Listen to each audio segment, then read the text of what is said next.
સોરઠ અમારી જગજૂની ગઢ જૂનો ગિરનાર આવજડા હેંગળ પીવે એના નમણા નરને નાર. સૌરાષ્ટ્રની ધરતીની ખૂબ વાતો દાતારી શુરવીરતા અને ભક્તિની, એટલે એમાંથી એક વાત આપની સમક્ષ લઈને આવ્યો છું. સૌરાષ્ટ્રમાં બગદાણા નામે એક ગામ છે. પંખીના માળા જેવું આજે તો બિરંદાસ બાપાનું ધામ વિશ્વવિખ્યાત સૌ જાણે છે.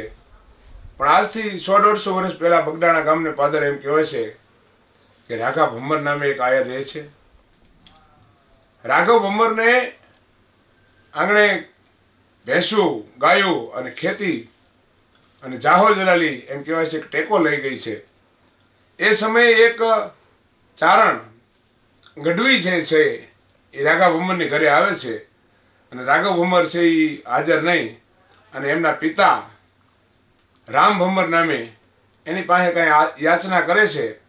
ત્યારે રામ ભમ્મર ગઢવીની સામું જોઈને કહે છે કે આ તો જુવાન માટી છે, હટોકટો છે, કામ કરે એવો છે, એટલે કામ કરો. કામ કરીને કાંઈ આદર ભાવ આપ્યો નહીં અને એ ગઢવી છે ચારણ છે એ ત્યાંથી રિસાય અને આગેરોક જાય છે નદીની માલપા અને એક પથ્થર લઈ ખાડો ગાળી અને પથ્થરને રામ ભમ્મરનું નામ આપી અને જમીનની અંદર નદીની અંદર ખાડો કરી અને જ્યાં દાટવા જાય છે એવા સમયે એમ કહેવાય છે કે મૂછવાળી વાંકડી મૂછવાળો જુવાન, ઢાલવા છાતી, ભરાવદાર આદમી, મોટી મોટી આંખ કરીને ફાડી દેવી અને રૂપાળો માટી એમ વયો આવે છે અને એની નજર અજાણા માણસ ઉપર પડી કે આ કોઈ યાચક વરણ લાગે છે અને નદીની અંદર કાંઈ કૌતુક લાગ્યું એને એટલે જઈને પૂછ્યું, જુવાન શું કરો છો? ત્યારે ગઢવી કહે છે કે આ ગામનો પેલો રહ્યો ને લોભિયો, એનું નામ દાટું છું. રાઘવ ભમ્મરને ખ્યાલ આવી ગયો. કીધું કે નામ દાટો છો તો ઊંડું દાટજો, એની પાછળ એવા માણસો છે કે ગમે ત્યારે બહાર કાઢશે.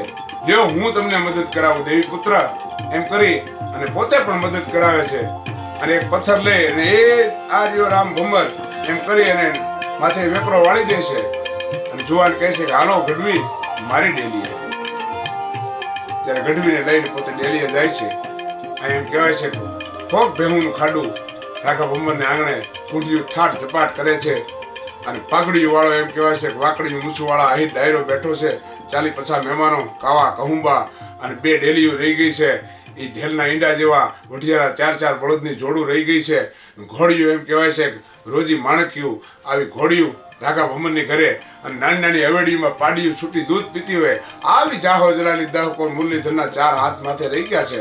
બગડનું વહેતું પાણી ખળખળ ખળખળ ખળખળ જ્યારે રાઘવ ભમ્મરના હોવાના લેતું હોય આવી જાહો જલાલી અને જુવારને જોઈ અને ગઢવી ભલકારા દે છે અને બાજુની ડેલીમાં પોતાના પિતા છે એ રામ ભમ્મર આટા મારે છે અને એની સામું જોઈ અને ગઢવી કાંઈ બોલે કવેણ બોલે.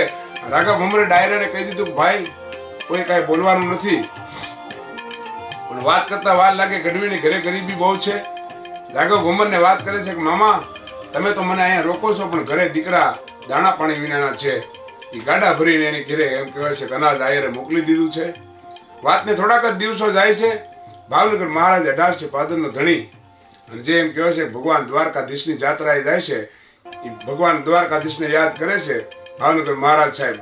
પણ કેવું કનૈયો કે ब्रज की बाला रूप रसाला बहुत बिहाला बनवाला जागी तन ज्वाला विपत विशाला दीन दयाला नंदलाला गाये नहीं आला कृष्ण कृपाला बंसी वाला बनवारी अन कान्हन सुकारी कृष्ण मुरारी अन गए बिसारी गिरधारी जी गए बिसारी गिरधारी कहे राधे प्यारी मैं बलिहारी अन गोकुल आओ गिरधारी जी गोकुल आओ गिरधारी. 200 घोड़ाનો રસાલો લઈ ભાવનગર મહારાજ સાહેબ છે એ વહેલવાડ ધણી દ્વારકાની જાત્રાએ જાય છે. રસ્તામાં મુનિઓ મંત્રીઓને કહે છે કે ભાઈ અહીંયા બગદાણા ગામ ત્યાંના આયર રાઘવ ભમ્મર મારે મામાનો સંબંધ છે એને હારે લેવો છે અને એ બગદાણા ગામને પાદર રસાલો સંઘ આવ્યો છે. બગદાણા ગામને પાદર આવી અને માણસોએ કહેવડાવ્યું કે મહારાજ સાહેબના કહેવાથી માણસો રાઘવ ભમ્મરની ડેલી આવે છે કહે છે કે રાઘવ ભમ્મર છે. ત્યારે બુઢી આયરાણી રાઘવ ભમ્મરની જનેતા એને કીધું કે હા મારો રાઘવ તો હૂતો છે કે પણ માં ભાવનગર ધણી ગોહિલવાડ ધણી ભાવનગરના રાજા મહેમાન છે.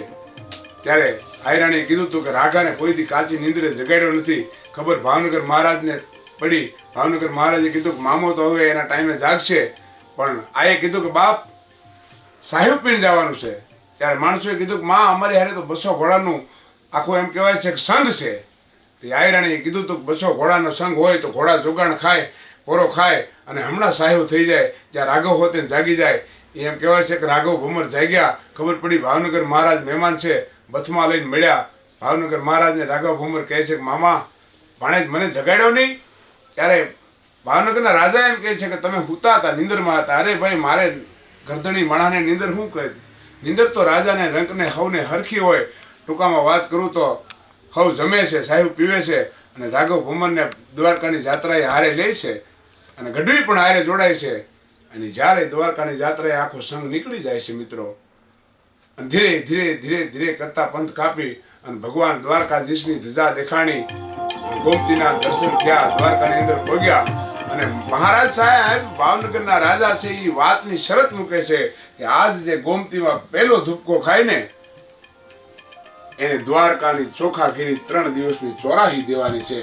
આ વાતની જ્યારે ખબર પડી ત્યારે અમીર ઉમરાઓ કઈક ગિરાસદાર સાથે છે સંઘમાં મહારાજની, પણ કોઈ કાંઈ વિચારે એ પેલા રાઘવ ભમર એમ કહેવાય છે કે લુગડા હોતી ગડગડતી દોટ કાઢી અને ગોમતીજીની અંદર જાય દ્વારકાધીશ કરીને ધુપકો ખાધો. અને તે કોઈ કીધું કે હા રાઘવ ભમર ખબર તો છે ને? કે ખબર છે એટલે તો લુગડા કાઢવા પણ ખોટી નથી થયો. દ્વારકાની ચોખા ઘીની 3 દીની ચોરાહી જમાડવી છે. અને જે રાઘવ ભમરે ગોમતીજીની અંદર ધુપકો ખાધો અને સ્નાન કર્યું અને અહીંયા દ્વારકાના ગુગલી બ્રાહ્મણોને બોલાવી અને ચણાના 8 મુકાણા ભાઈ ચોખા ઘીની રસોઈ બનવા માંડી. અને ચારણથી ત્યારે ન રહેવાનું કે ત્રટ ગંગા અને ગોમતી તઠે રાજા ને પ્રજા તે ઢાંકનું ધુવાડે પછી ફાટે ધન ફળ્યું તે તો રામા કોર રાગડા. એ જે રામ ભમરનું ડામ બગડ નદી બગડાણામાં દાટ્યું હતું એ દ્વારકાની ગોમતીના કાંઠે એમ કહેવાય છે કે દુહાની અંદર ઢાંક્યું, ફાટે ધન ફળ્યું. તેથી રામા કુંવર રાગડા એ રામ ભમરના દીકરા રાઘા ભમરનું નામ એ ગઢવીના મોખીથી ત્યારે દ્વારકાની અંદર નીકળ્યું. અને આજે પણ મિત્રો દ્વારકા જાવ ને તો આહિર સમાજના સંતોએ બનાવેલો ગેટ રાઘવ ભમર નામનો આજે પણ દ્રશ્યમાન થાય છે.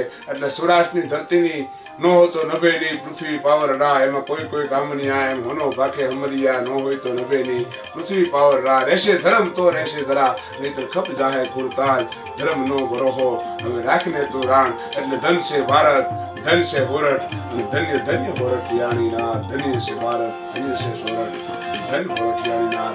હવે તો કઈક વાતો સૌરાષ્ટ્રની ધરતી ધરબીને બેઠી છે. ફરી પાછા ક્યારેક મળશું. જય ભોળાનાથ, જય મંગલનાથ.